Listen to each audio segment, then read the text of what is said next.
નમસ્કાર વિદ્યાર્થી મિત્રો, તો તમારું સ્વાગત છે ફરી એકવાર આપણી યુટ્યુબ ચેનલની અંદર. અત્યાર સુધી આપણે બહુપદી ઉપરથી આપણે શૂન્ય મેળવ્યા અને શૂન્ય ઉપરથી આપણે શૂન્ય અને સહગુણકો વચ્ચેનો જે પણ કાંઈ સંબંધ હતો, સરવાળો અને ગુણાકાર, એ આપણે મેળવ્યા.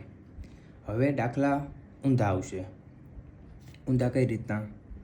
તો બહુપદીના જે શૂન્યનો સરવાળો અને શૂન્યનો ગુણાકાર આપણે મેળવતા હતા, હવે રકમમાં આપણને બહુપદીના શૂન્યનો સરવાળો અને સહગુણકો વચ્ચેનો જે ગુણાકાર અને સરવાળો જે પણ કાંઈ સંબંધ છે એ આપણને આપી દેશે અને આપણે એના ઉપરથી બહુપદી મેળવવાની છે કે એનું શું થાય છે, એનો શૂન્યનો સરવાળો શૂન્યના ગુણાકાર ઉપરથી.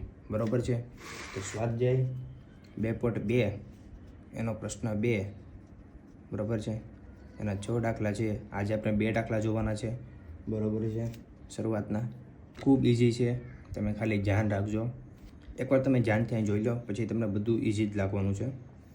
સ્વાધ્યાય 2.2 એનો પ્રશ્ન 2 એનો પહેલો દાખલો.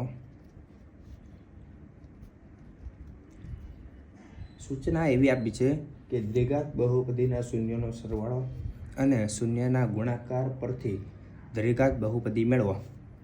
તો આપણને શૂન્યનો સરવાળો આપ્યો છે અને આ શૂન્યનો ગુણાકાર આપ્યો છે. એના ઉપરથી આપણે બહુપદી મેળવવાની છે. તો તમને ખબર જ છે કે શૂન્યનો સરવાળો, તો આ પહેલી વસ્તુ શૂન્યનો સરવાળો છે અને બીજી બહુપદી જે છે એ શૂન્યનો ગુણાકાર છે. તો શૂન્યનો આ સરવાળાનું સૂત્ર, શૂન્યનો સરવાળો તમને ખબર જ છે, -b/a. તો અહીંયા શૂન્યનો સરવાળો શું આપ્યું છે? 1/4. બરાબર છે? હવે આ એને હું પહેલી સાઈડ જવા દઉં. બરાબર છે? તો -b = a/4. હવે આપણને આ જે કિંમત મળી છે એની બરાબર કોઈક વસ્તુ ધારી લઈએ, જેમ કે k. આપણે k લઈએ. બરાબર છે? આપણે k શું કામ લઈએ? તો આપણે આનો સંબંધ મેળવવાનો છે કે જે શૂન્યનો સરવાળો આપણને મળશે અને શૂન્યનો ગુણાકાર આપણને મળશે, એની ઉપરથી આપણે દ્વિઘાત બહુપદી મેળવવાની છે. એટલે કે તો આપણે કોઈ પણ કિંમત આપણે ખાલી લઈએ છીએ કે કોઈક સંખ્યા હશે. બરાબર છે? આપણે આ બરાબર k લેતા. બરાબર? તો k b ને પણ મળશે અને k a ને પણ મળશે. તો -b = k આમ થશે અને a/4 = k આમ પણ થાય. હવે કોઈ પણ જ્યારે હોય ત્યારે પ્રથમ પદ ક્યારે પણ માઇનસ હોવું જોઈએ નહીં, એટલા માટે આપણે માઇનસ એ સામે આપી દઈશું. તો b = -k. હવે અહીંયા 4 છે, એને આપણે સામે જવા દઈએ તો a = 4k. બરાબર છે? આ આપણે શૂન્યનો સરવાળા ઉપરથી a અને bની કિંમત આપણને મળી. હવે આપણી પાસે હજી એક સંબંધ છે એ શૂન્યનો ગુણાકાર. તો આપણે શૂન્યનો ગુણાકારની કિંમત કેટલી આપી? 1. તો આપણે શૂન્યનો ગુણાકારનો સંબંધ મેળવીએ. શૂન્યનો ગુણાકાર તો c/a. આપણે કેટલા આપ્યા છે?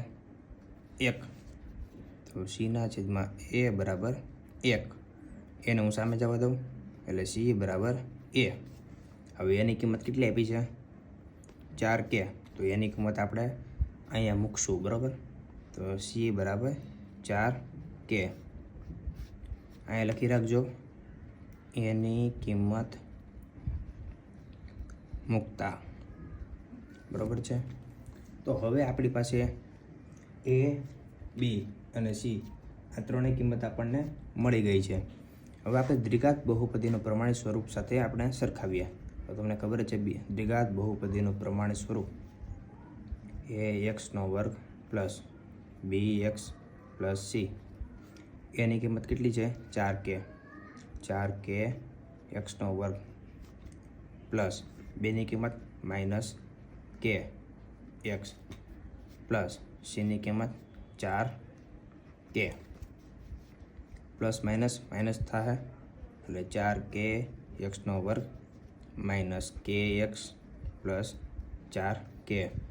હવે આ બધામાંથી કે કોમન નીકળી જશે એટલે આપણી પાસે બાકી રહે કે બાર કટ્ટા 4x² માઇનસ x પ્લસ કે.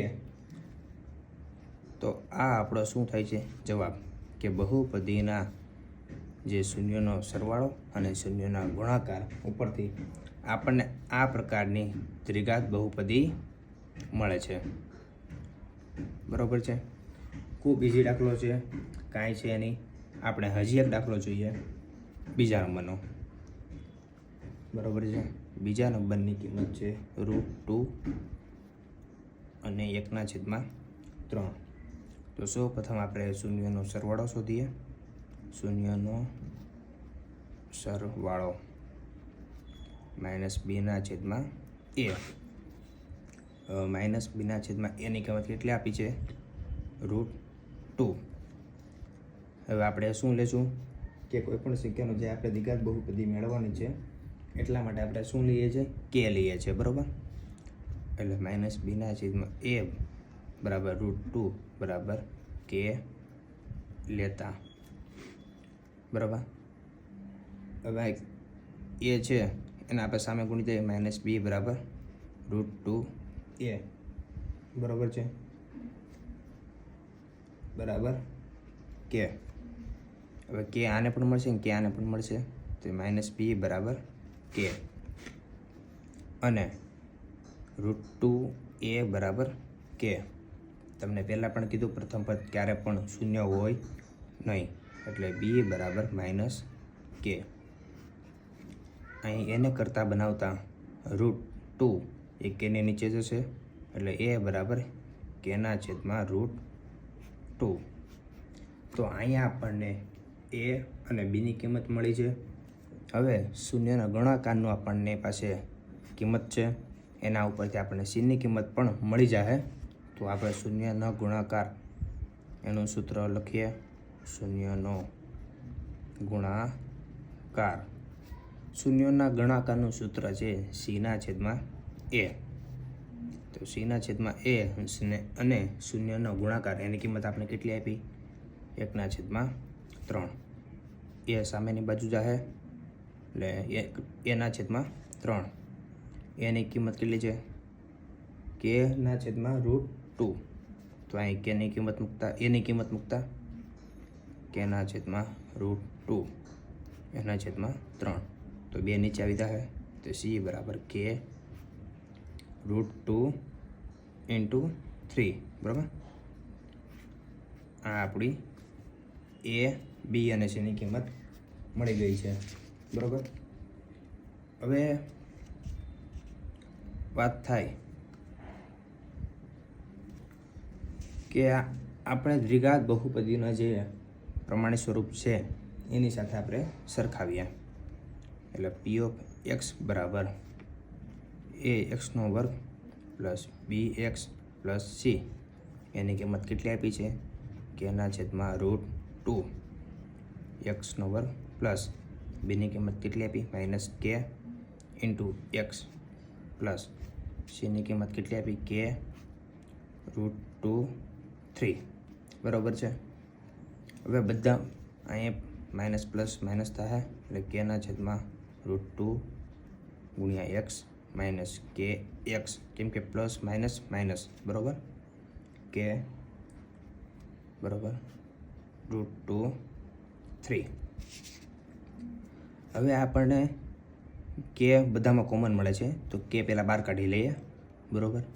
તો અહીંયા કે બહાર કાઢી લીધું એટલે x/√2 માઇનસ x પ્લસ 1/3√2.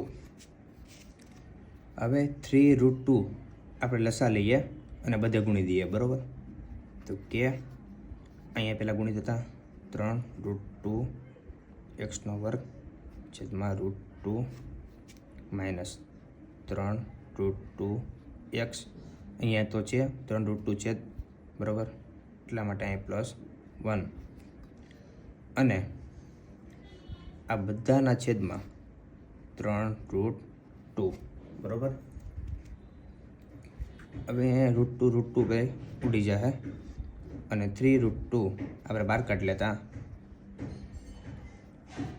3√2 આપણે બહાર કાઢી લીધું એટલે અહીંયા બાકી રહે 3x² માઇનસ 3√2x પ્લસ 1 બરાબર. તો આ આપણી દ્વિઘાત બહુપદીનું જે મેળવવાની હતી એ આપણને પ્રાપ્ત થાય છે. ખૂબ ઇઝી દાખલો છે. અહીંયા શા માટે આપણે લસા લીધો? કેમ કે નીચે વસ્તુ 3√2 અને અહીં √2 છે એટલે અચળ પદ આપણે 1 કરવા માટે બરાબર છે 1 કરી નાખ્યું. અહીંયા કોઈ પણ સંખ્યા હોત તો આપણે પહેલાં લસા લઈ લેત અને પછી એને બહાર કાઢી લેવાનું બરાબર. તો ખૂબ ઇઝી દાખલા છે. તમે એકવાર તમારી રીતના પણ ટ્રાય કરજો. અને આગળના વિડીયોની અંદર આપણે દાખલા નંબર 3 અને 4 જોશું અને એના પછી આપણે 5 અને 6 જોશું અને પછી આપણું ચેપ્ટર એ બહુપદીનું પૂર્ણ થઈ જશે. તમને મારો વિડીયો ગમ્યો હોય લાઈક કરજો, શેર કરજો અને કોમેન્ટ કરવાનું ભૂલતા નહીં. રાધે રાધે, જય માતાજી.